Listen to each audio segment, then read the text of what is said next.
Okay, so look at this problem. We're trying to find the internal axial force, shear force, and bending moment at point C. We've talked about this a few times, but if I cut the structure here at C and want to look either the left side or the right side, there's really no clear advantage to this. They both require reactions. The loading is the same on both sides. So I think I'll just choose the left-hand side. So I'm going to draw a free body diagram for the whole structure, and I'm really only going to want to find my reactions at A. At this point, I'm not going to be too concerned what my reactions at B are. So to make our path to the solution a little more efficient, I won't even find B. So I'm going to come over here first and draw a free body diagram of the structure. I'll assume positive or forces acting up at A and at B, and I'll assume that there's an X component at the pin A. Now I have this distributed force. It's going to be easier to do what? Get a concentrated equivalent, right? So this has a given value of 3 kips per foot, and that's over a total length of 18 feet. So what's the area under the curve? Base times height. It should be 54. And where's the centroid of a rectangle? Right in the middle. So my equivalent force will be 54 kips at 9 feet from either side. So with that now, I'm going to try to find my reactions at A. To find my reactions at A, I'm going to sum my moments at B. So summing moments about B, right-hand rule for my sign convention, this 54 force, which is the concentrated equivalent force, does that create positive or negative moment about B? Positive. So I got 54 kips. And what's the moment arm, the distance from B to the center? 9 feet. And then I have AY creating negative at a distance of 18. So I think if you calculate it quickly, you'll see that AY is equal to 27 kips. Is that right?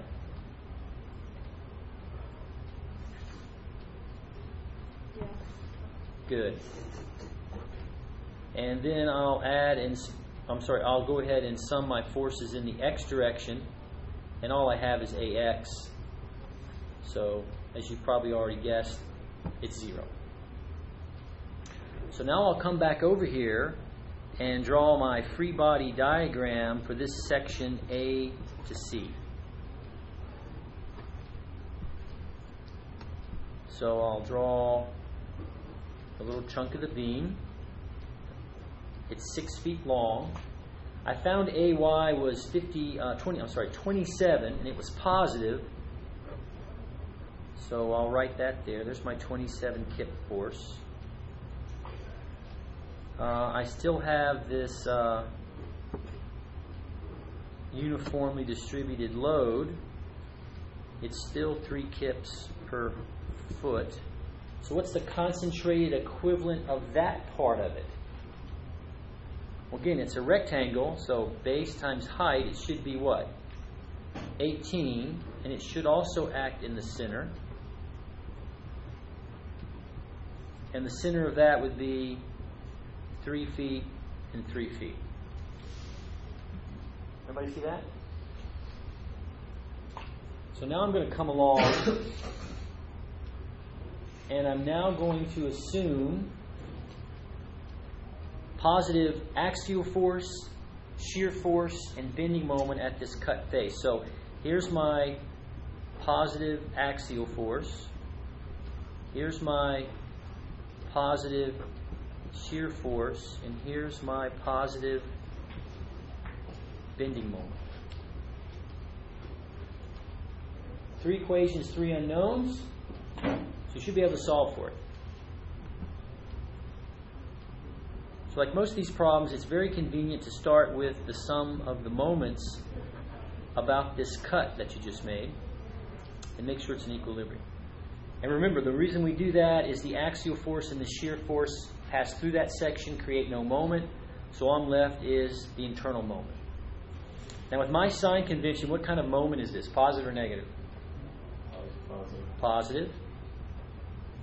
About point C, what is this force creates what kind of moment? Positive or negative? The 18 kip. Positive. Positive. And what's its moment arm? 3.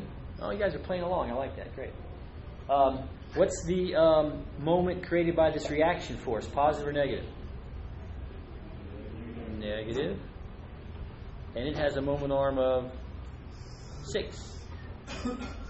So you should be able to solve for the moment. Somebody's going to have to help me with that. I can't do that on the top of my head. What is it? Mr. Fisher, you have the answer? 108. 108. Came out positive, right? Yes. So it should be 108 kip feet. Anybody else get that, just to check him?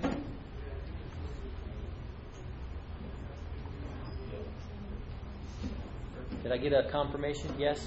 Okay, cool.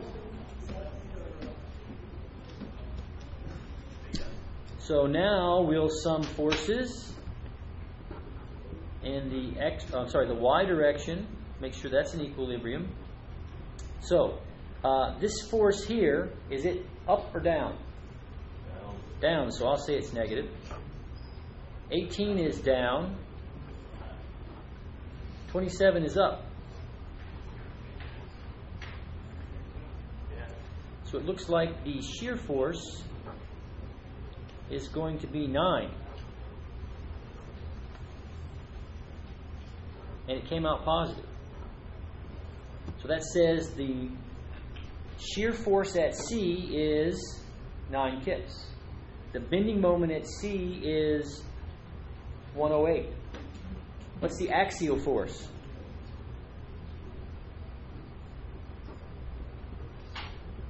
Now, at this point, it seems like, hey, this sum of the forces in the x always gives me nothing. And that's not completely true. Up to this point, we have no x forces. That's true. But we will expand this work into two-dimensional frames. And the sum of the forces in the x will not always be 0. So I'm going to continue to write it just to encourage you to always check all 3. So any questions about that? That one was kind of easier than the first one. Does it make sense that you would have positive bending moment at C? I think so. The beam is probably going to deflect like this, right? You see its positive bending moment everywhere. Shear force is a little harder to see. Any other questions? All right. We'll put an end to that.